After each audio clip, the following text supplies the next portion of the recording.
Fourier law applicability on radial systems. Fourier law तो सब पे एप्लीकेबल है, कोई भी सिस्टम जिस पे कंडक्शन हो रहा है फोरियर लॉ लगेगा, Q इज इक्वल टू के D T by D x, और x और y और z और r, फिर r x y g ए वन डायमेंशनल लेंथ। ठीक है, अब हम इसको सिलेंडर पे लगाते हैं। कोई भी सिलेंडर है उसके दो कोऑर्डिनेट्स होते हैं, एक्सियल और रेडियल, जहां हीट ट्रांसफर हो सकता है। ठीक है, तो अब एक सिस्टम लेते हैं जिसमें along the radial system heat transfer हो रहा है। नाउ वी विल डिराइव कि फोरियर लॉ अगर लगाते हैं तो क्या एक्सप्रेशन आएगा। So Fourier says Q is equal to minus K A D T by D R. ठीक है, अभी मैं x की जगह r लिख रहा हूं, कुछ भी ले सकते हैं, चाहे x लिखे, चाहे y लिखे, चाहे z लिखे, चाहे r लिखे, डायमेंशन है। तो अब एक सिलेंडर के ऊपर हम फोरियर लॉ लगाते हैं।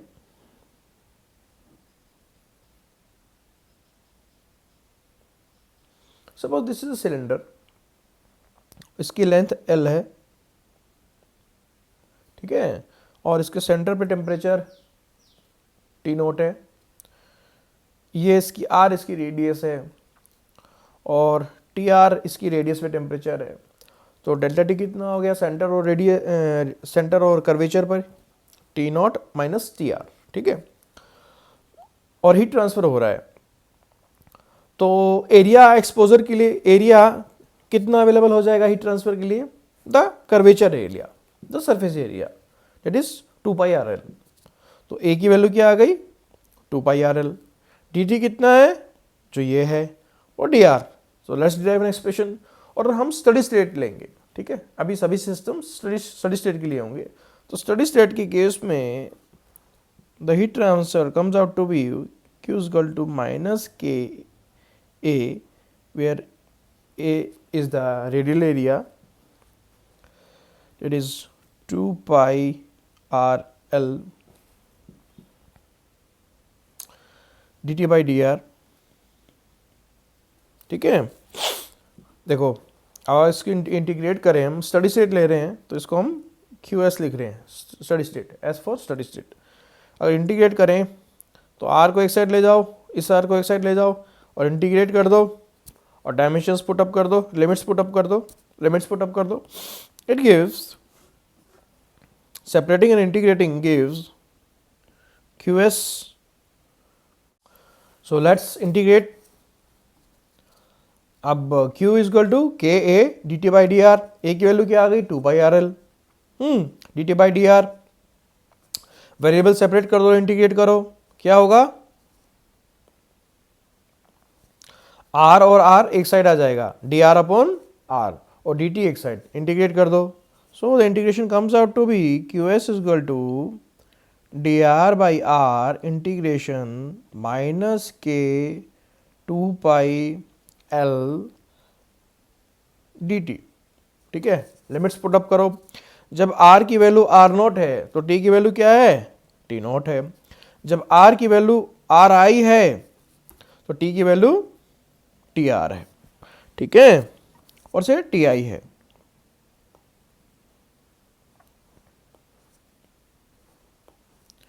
टी आई है, जब आर की वैल्यू आर आई है तो टी की वैल्यू टी आई है। ठीक है, तो 1 अपॉन आर का इंटीग्रेशन क्या आएगा, L N R. So Q S L N R I upon R not is equal to minus K 2 pi L T I minus T not. ठीक है, so Q S steady state value क्या आ गई, Q की value क्या आ गई, Q की वैल्यू आ गई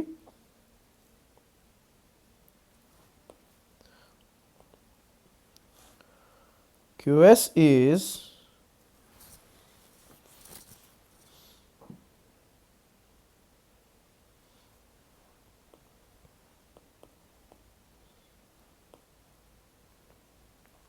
QS की वैल्यू क्या आ गई, QS is let's take this is equation, इस इक्वेशन से देखो क्यूएस की वैल्यू क्या आ रही है, QS is ln by ln R, अब R I upon R not को इधर ले जाओ इसके डिनोमिनेटर में, so QS equal to minus K 2 pi L T I minus T not upon ln R I by are nought, ठीक है। और क्यूएस की वैल्यू क्या आ गई, माइनस को अंदर ले जाओ, K 2 pi L T not minus T I upon ln R I upon R nought, ठीक है। So this is the expression for heat transfer in a cylinder for radial direction, ठीक है। अब अगर जैसे हमने कंपोजिट वॉल का expression derive किया था, उसमें क्या था, वॉल के साथ वॉल थी।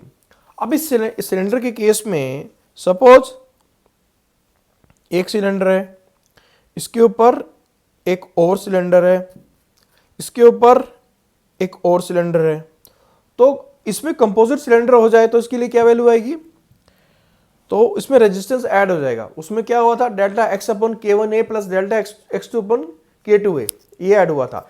इस केस में क्या होगा, डेल्टा एक्स तो पोटेंशियल डिफरेंस है, इस केस में क्या है डेल्टा टी, तो इसमें भी पोटेंशियल डिफरेंस है। ln R I upon R nought है ना, तो ln R I upon R nought divide by K two pi L इधर आ जाएगा, ठीक है। 2 पाई एल अपॉन के क्या है, केवल इस एरिया के लिए कंडक्टिविटी है। जैसे कंपोजिट वॉल में हमने कंपोजिट वॉल में वॉल्स के लिए रेजिस्टेंस को ऐड किया था, इसी तरह सिलेंडर के केस में रेजिस्टेंस को ऐड करेंगे। इस केस में क्या होगा, सपोज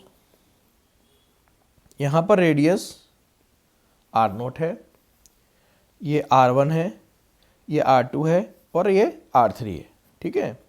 और इस मेटल की कंडक्टिविटी K1 है, इसकी कंडक्टिविटी K2 है और इसकी कंडक्टिविटी K3 है,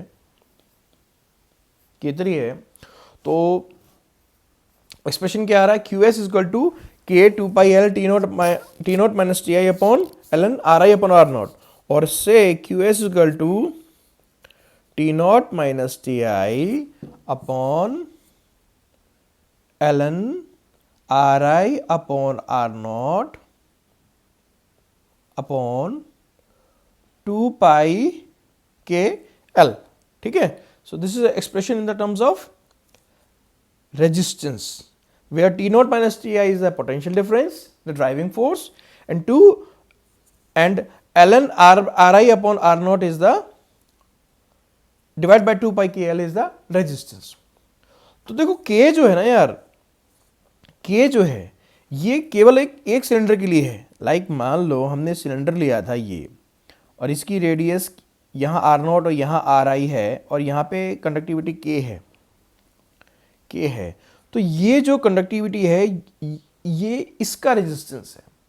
अभी मैं इस सिलेंडर के ऊपर एक और सिलेंडर ले लूं, ठीक है, और उसकी दूसरा मेटेरियल हो जाए और उसकी कंडक्टिविटी K2 हो जाए, तो उसके लिए 2 पाई एल तो वही रहेगा, लेकिन K जो है ना डिफरेंट हो जाएगा। तो वो K जो है ना इसी के रेजिस्टेंस में ऐड होगा। Like what I am saying कि ये एक सिलेंडर है, सिलेंडर का कंपोजिट सिलेंडर का स्ट्रक्चर है, ठीक है, जिसमें इस सिलेंडर नंबर 1 ले लो, ये इसके ऊपर सिलेंडर नंबर 2 और सिलेंडर नंबर 3, ठीक है। और इसकी कंडक्टिविटी K1 है, इस थिकनेस की कंडक्टिविटी K2 है, इसकी कंडक्टिविटी K3 है।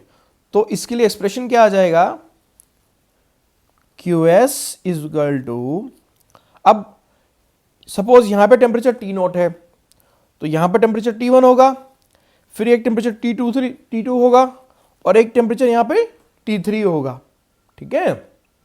तो ड्राइविंग फोर्स क्या रह जाएगा कंपोजिट वॉल की तरह, T not minus T3। So QS is equal to T not minus T3, या अगर इसको T1 ले लोगे तो ये T4 हो जाएगा।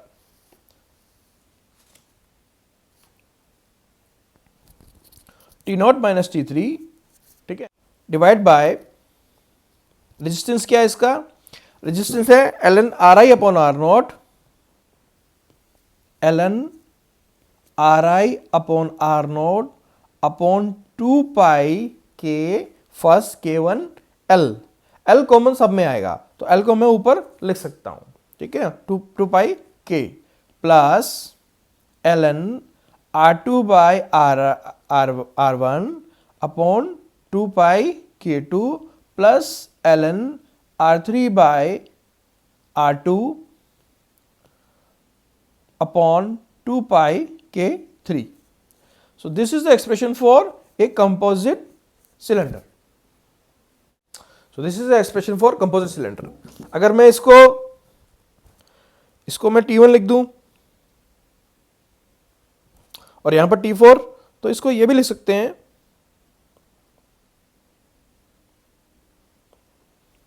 T1 माइनस T4, ठीक है। ड्राइविंग फोर्स क्या हो गया, ये डेल्टा टी। रेजिस्टेंस क्या हो गया, ये ओवरऑल रेजिस्टेंस। एल इसमें नीचे, एल इसमें डिनोमिनेटर में आ जाएगा, so L will B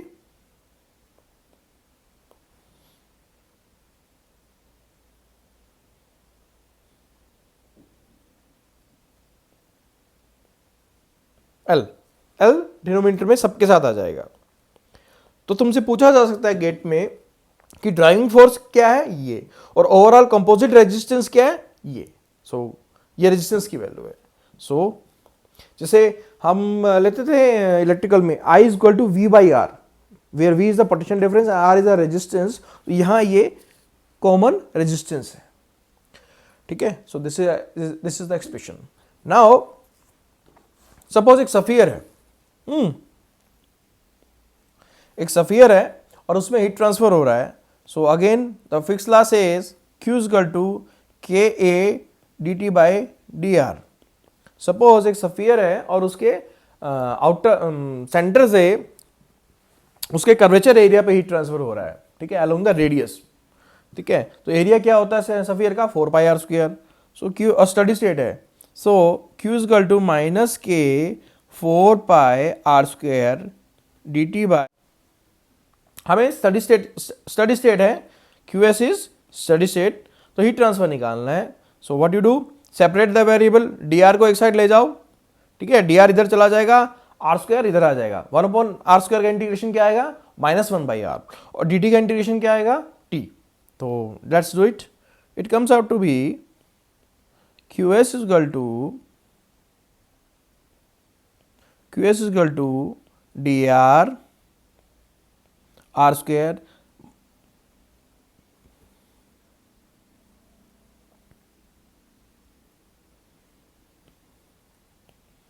minus K 4 pi D T, ठीक है, integration R naught to R I, T naught to T I, ठीक है। सो 1 अपॉन आर स्क्वायर का इंटीग्रेशन क्या आ जाएगा, -1 by are. So it comes out to be QS is equal to -1 by R, 1 upon R square का integration क्या हो जाएगा, आर स्क्वायर की पावर क्या है, -2। जब इंटीग्रेट करेंगे कि क्या, we increase the power by 1 and divide by the total power. तो -2 को जब इंक्रीज करोगे तो बाय 1 से क्या बन जाएगा, -1, -2 को इंक्रीज करोगे बन जाएगा -1, और -1 से डिवाइड करोगे तो आ जाएगा यहां पर माइनस, ठीक है। सो लिमिट्स RI और R naught is equal to minus K 4 pi T not minus TI, और से sorry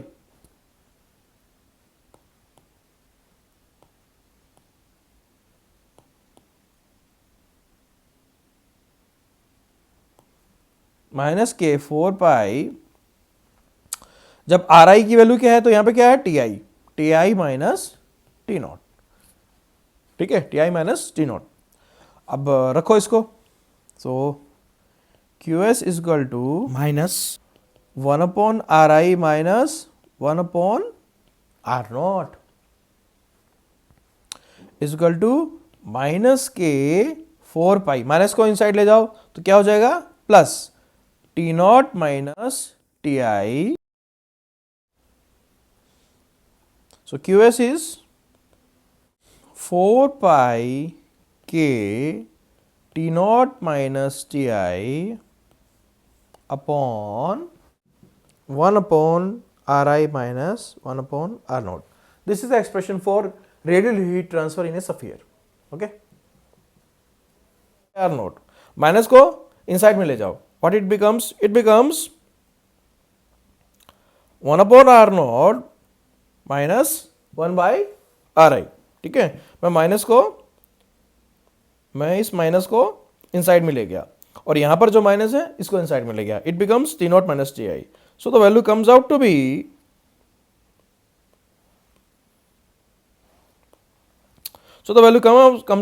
QS equal to 4 pi k T naught minus Ti upon 1 upon R naught minus 1 upon Ri.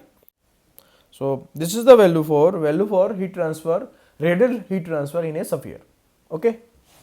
Now we derive an expression for overall heat transfer coefficient. Now what is overall heat transfer coefficient?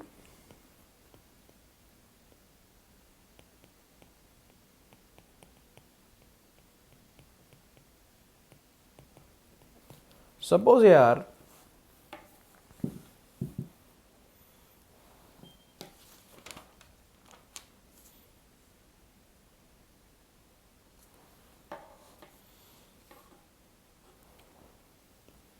Suppose एक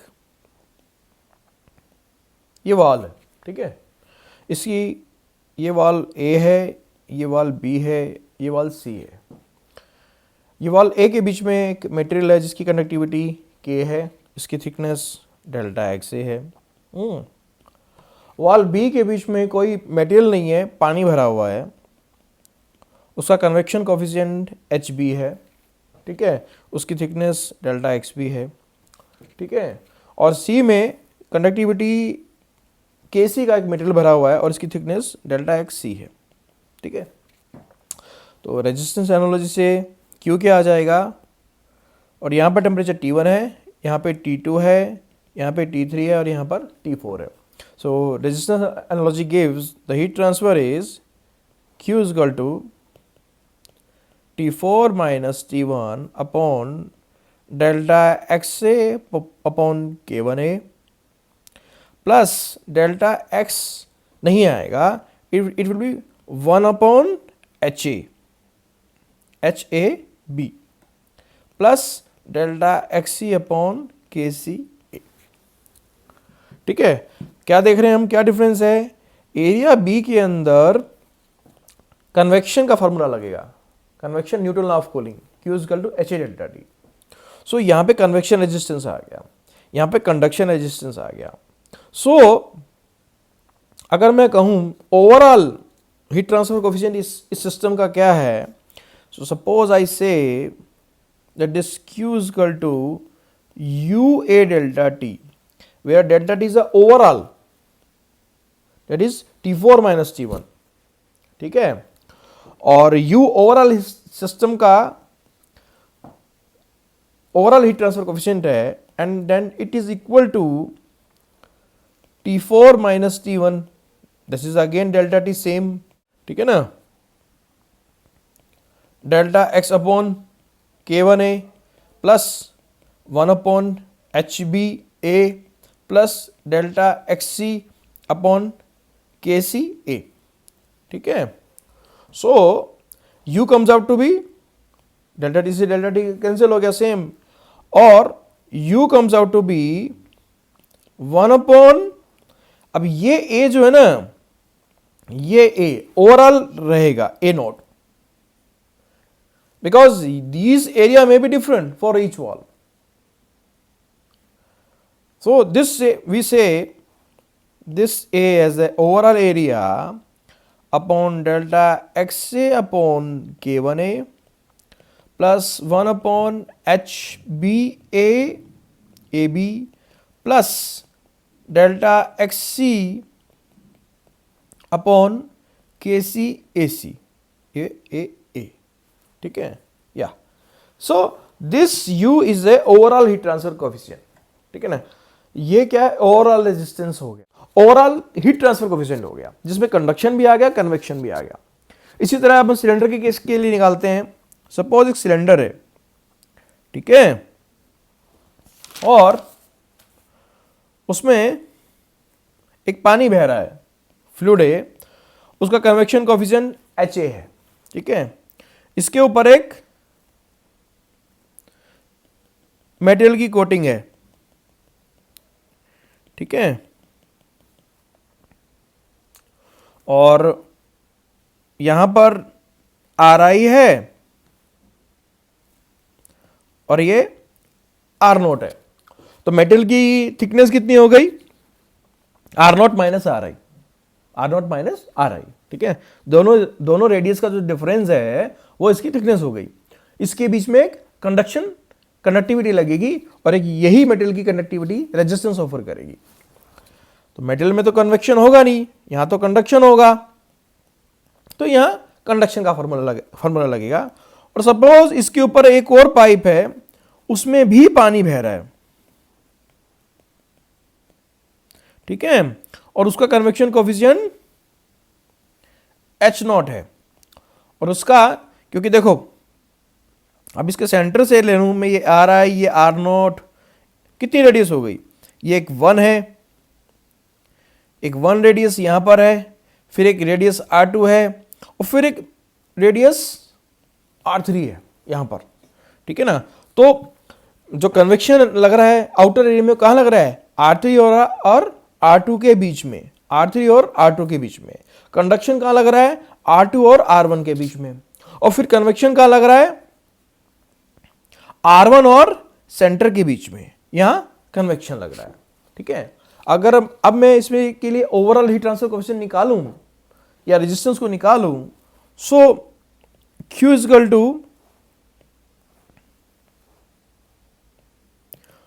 to, अब temperature कितने हो गए?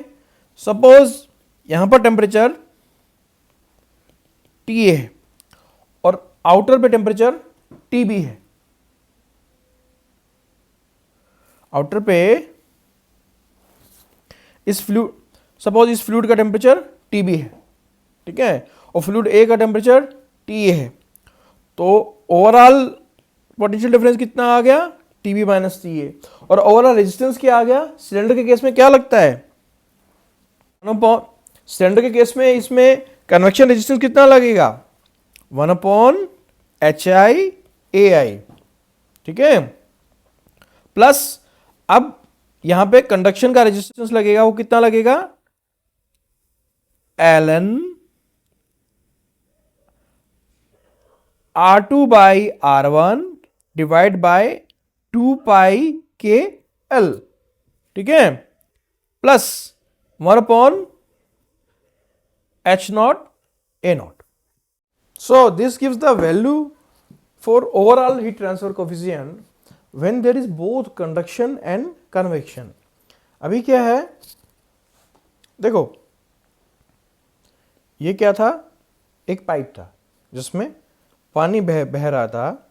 Suppose उस पानी को हम A से रिप्रेजेंट कर रहे हैं और उसका कन्वेक्शन कोफिशिएंट A था, और ये पाइप है, ठीक है, और इस पाइप की थिकनेस है कुछ। अब इस पाइप की जो थिकनेस है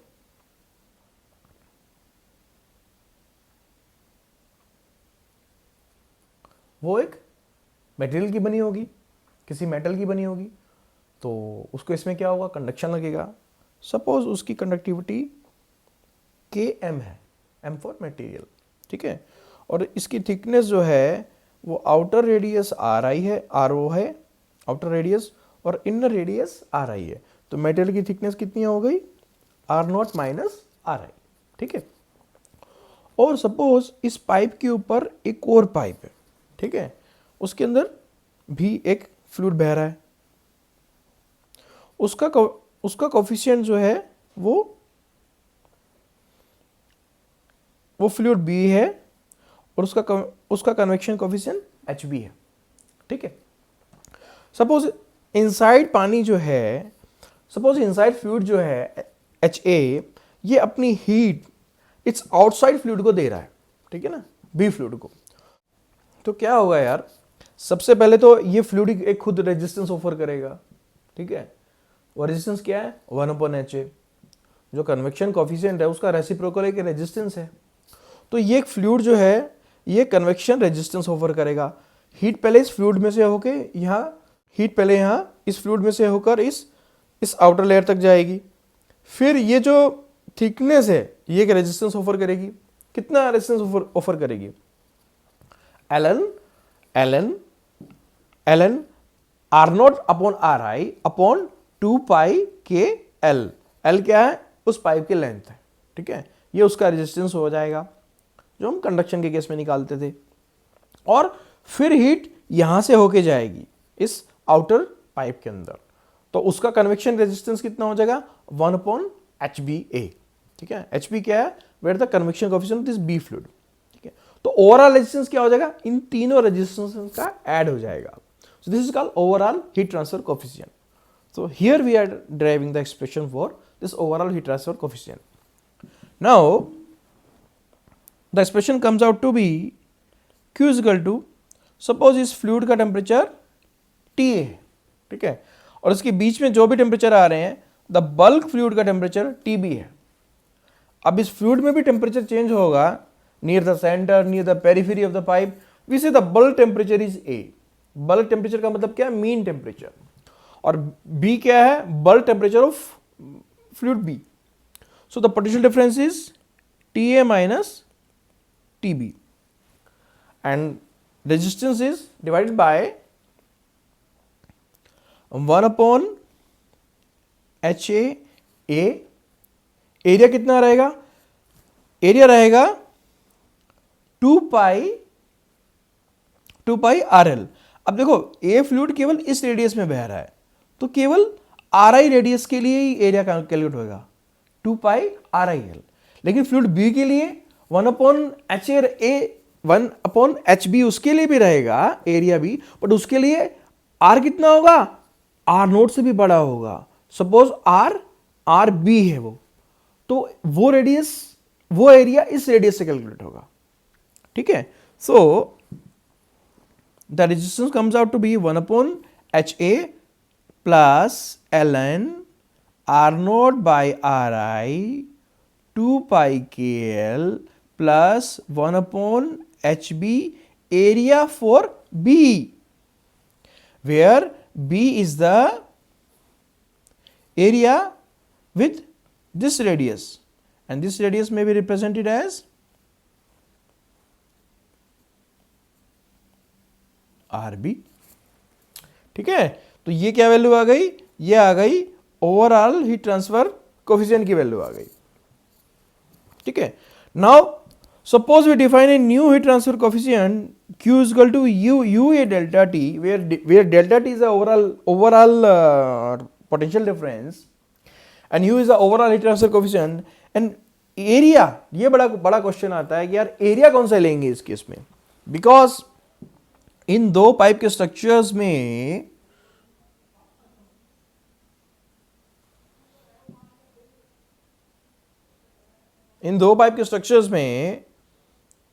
एक आउटर पाइप का एरिया है जिसकी रेडियस RB है, तो इसके एरिया क्या हो गया? 2 पाई RBL हो गया।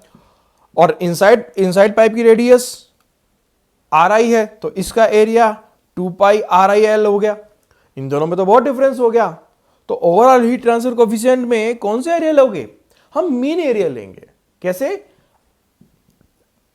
RI प्लस RB का एवरेज लेंगे, या फिर तुम्हें गाइड किया होगा कि कौन सी रेडियस लेनी है, नहीं दिया तो तुम मीन लोगे। So Q equal to UA delta T is equal to, अब इस एक्सप्रेशन से कंपेयर करो, इससे डेल्टा T ओवरऑल ऐसे ही आ जाएगा TA माइनस TB अपॉन